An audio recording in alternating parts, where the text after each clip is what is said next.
Hey guys, look what I got. That's right, I got the new MJX Bugs 2. This thing is a GPS camera drone. It has a ton of cool features, so I'm going to quit talking. We're going to open up the box and we're going to see what's going on inside.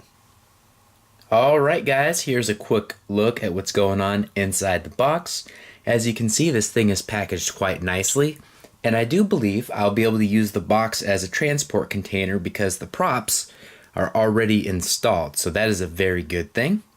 And if you look right through there, you can see the radio on the underside of this box. So it's a lot like the MJX Bugs 6, which when I've been going out and flying it, I have been using the box as a transportation container. Makes it easy for storage, protects it, it's great. So I'm going to take the rest of this stuff outside of the box and we're going to take a closer look. Here's everything that comes inside the box. As you can see, we've got a radio right there that's pretty similar to our other Bugs radios, except there are a few differences that I'll get into here in a little bit. Back there we've got our accessories pack that has a screwdriver, prop tool, and a couple plastic washers it looks like. Right there next to the quadcopter or drone is our charger. And right there, we have the star of the show, which is the MJX Bugs 2C, which is a camera drone. Alright guys, here's a look at the quadcopter, drone, or multi-rotor, depending on what you like to call them. All are accurate. Let's start with the base of this thing. We've got a nice little landing pad right there in each of the feet on this thing. And it appears that we've got some lights in there, LEDs at the bottom. That way you can see what's forward and backwards. This thing has a ridiculously crazy range. Apparently it can go a half-mile away, which is some distance considering this does not have FPV. So trying to line of sight anything from a half a mile away is substantial. So anything that can help with like bright lights is an asset for sure. Alright, so let's look at the battery. Comes all packaged up here. Set that down there. This is a proprietary battery, which is a fancy way of saying that this battery will only work on this, and no other batteries without some modification will work for this thing. So for me, this is a con. It is not a positive. Looks like, yeah, here is the little plug that you charge with. And the positive on this, with this part right here, is that you can use your hobby grade charger to charge it. That's a good thing. Or you can use that. Flexibility is good. So that's it with the battery. I want to get back to this thing. Let's see. Put that in there. Slide that in there. Let's see. It's not wanting to fit in there very easily.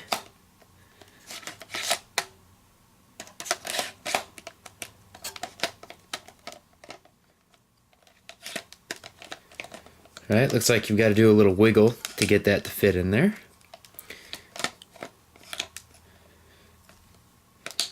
There we go. So we've got a mechanism at the bottom and there. And when you plug that in, you've got the lights. There's not an off-on switch on this thing, so be aware of that. I am going to move that out of the way. Pop this out. Again, we've got these spots at the bottom and the top. You've got to depress to eject that and to insert it, really. So there's that. We've got the camera up front here. It's got the electrostatic cover to protect the lens. That's a good thing. As I'm looking at this thing, it really stands out to me that this is a lot like the Hubsan 501S. I'm going to go grab that and we'll compare these side by side. Alright guys, here's a direct comparison to these two things. As you can see, they both kind of have that mouth deal there. Their feet are very similar. Let me back this out just a little bit so we can get a better look. All right, so there we go. These things are incredibly similar. Props are slightly different, but again, very, very similar. The bottom side is quite similar. Slightly different venting, but similar. Now the plastic on this, on the Hubsan, feels a little cheaper than this. This actually feels like, I don't know, for lack of a better way to describe it, like an iPhone. It's kind of nice and sleek. And this feels a little bit rougher and not quite as sleek. So that's pretty cool as far as the Bugs 2 goes. This one has FPV. Mine does not. So that's the primary difference. But other than that, these things look very, very similar. And the battery is a little bit different too. But check out this unboxing video to learn more about this. I got both of these from Gearbest.com. So check the link in the description for this one, and heck, I might just throw the video for this down there too, in case you want to check that out. Alright, so up next we are going to talk about the radio. Alright guys, we're going to do a quick overview of the radio for this MJX Bugs 2C. Right here, I'm just going to turn this on. It defaults to mode 2, cool. We've got some telemetry here. I can't test that and show you that right here, but when I do take it outside, that is something I will do. Here we've got our GPS switch, off and on, which is pretty cool, and these are labeled. I'm not sure what this one means, but yeah, we'll figure that one out here, probably on the outdoor flight. This is our automatic takeoff and landing. Doesn't really change anything on the display, but it will change things with that taking off and landing. Now, to get the props to start, we do one quick press on that, just like the MJX Bugs 3 and the MJX Bugs 6. And to turn those off, you just do a long press, probably 3 to 5 seconds, somewhere in there, and it will make the props stop spinning. So keep that in mind, guys.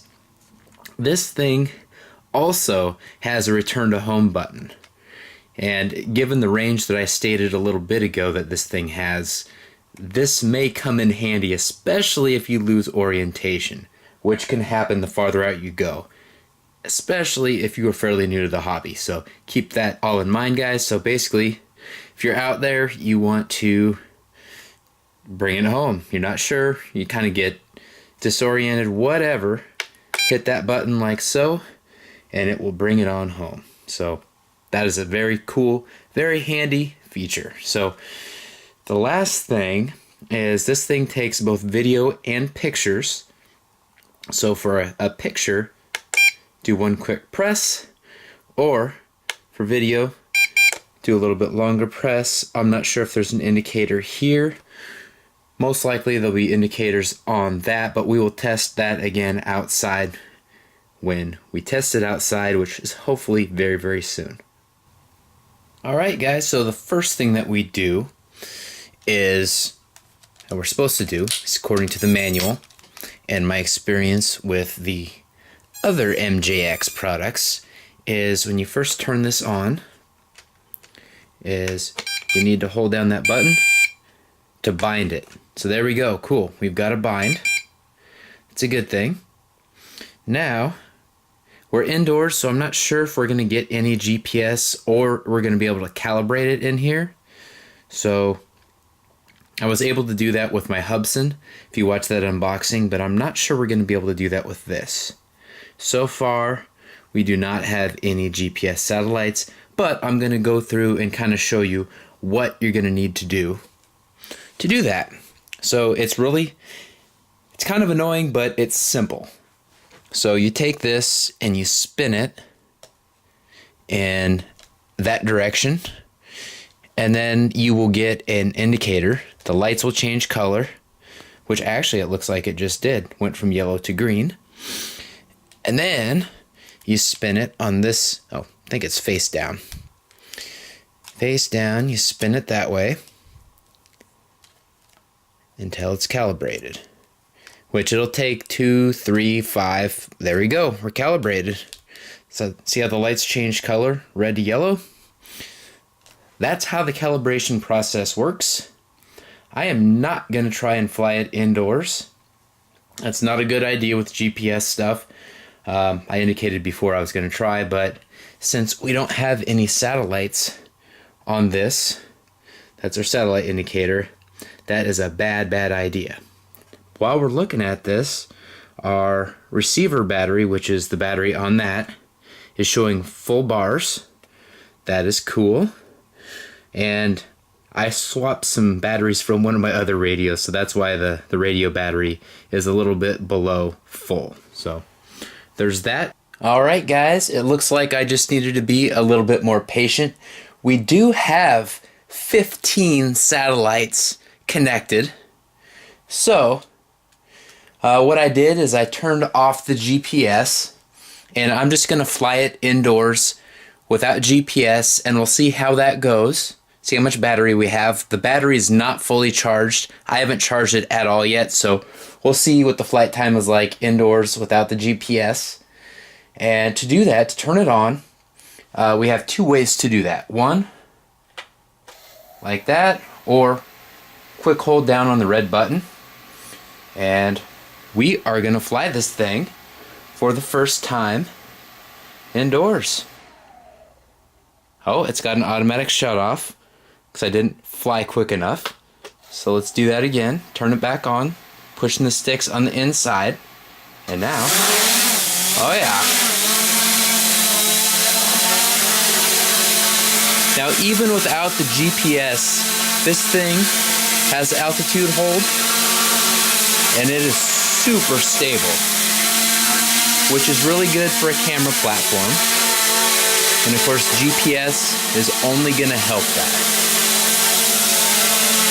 Yep, this is nice and gentle. Now, I've heard people talk about this being a good beginner quad, and I think they might be right. That is, if the beginner has some supervision. This thing is brushless, so it definitely has some power. So I'm going to set this thing down now.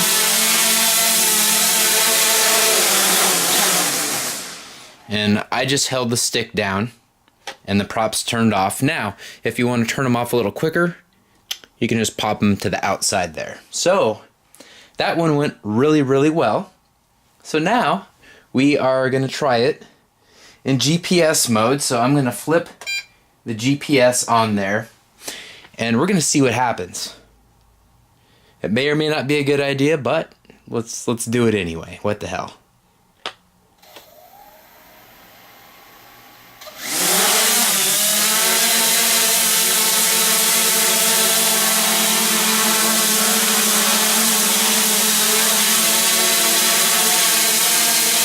It's doing okay. Although it's, for some reason, it's wanting to drift to the side just a little bit.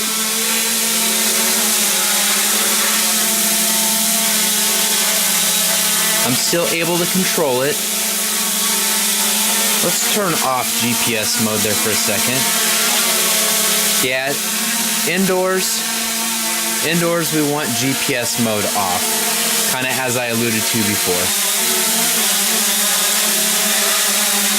Yaw rates, not bad at all. This is a really small space, so that's a good thing. Alright guys, I'm just going to set this thing down again. Again, just holding that down, and the props automatically stop after a few seconds.